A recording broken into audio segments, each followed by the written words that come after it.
everybody, welcome back. Today we're going to hit part 2, silversmithing of Woolly Mammoth Ivory and Royston Turquoise. So, if you watched part 1, you saw how I cut the cabs and did a little bit of intarsia work to get the turquoise and ivory mix. I want to start, I'm going to talk about my workbench a little bit, pretty standard fare. I have a tool caddy, got my pliers, snips, tweezers, files, everything else there. I got a little box so that I can keep my current project knickknacks. On the left hand side, area to get the silver clean and stamping. A couple of my torches, talk about those in just a moment. And then there's my actual soldering area.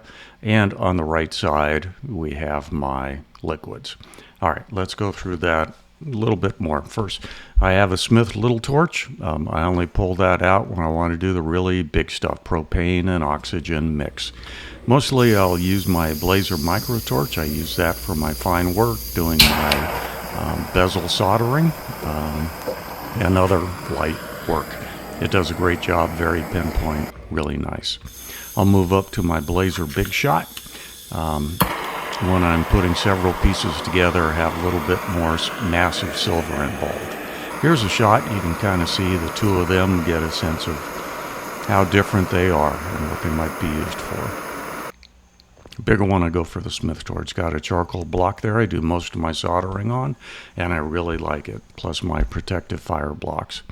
Over on the right side, I have my cuprinol, which is my flux. I have water, and here's my scrap jar. Hey, everybody's got a scrap jar where you cut your odds and ends or put the pieces that didn't quite come out as you wanted. And of course, everybody has a little crock pot over there, and that is holding pickle, which is a mild acid that removes flux and oxidation. Left-hand side, I have my materials. Drawer 1 was my bezels and solder. Drawer 2, silver sheet. Drawer 3, some tools. And drawer 4 is where I have my wires that I use. So that's pretty much my setup. That's what we're going to use today. Let's get on to it. From here on out, I'm not going to do much talking. We'll just show it, but I will put up some blurbs to give you an idea of what I'm doing and also what I think are the key principles involved when you're doing silver smithing. But otherwise, let's just watch and listen. Thanks for watching. I'll see you at the end.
All right, well, there you have it. That's my process. After I finish this, I'm going to take it over. I'm going to clean off the residual zam and the gunk that was there. Make sure that they're all nice and pretty.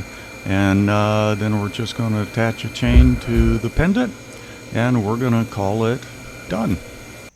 And here is what it looked like when it was finished. All right, hope you got something out of that. Hope you enjoyed it. Maybe even learned a thing or two. I don't know.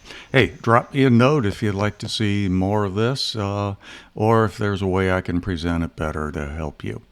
There you go. Thanks for watching. As always, I am enjoying retirement.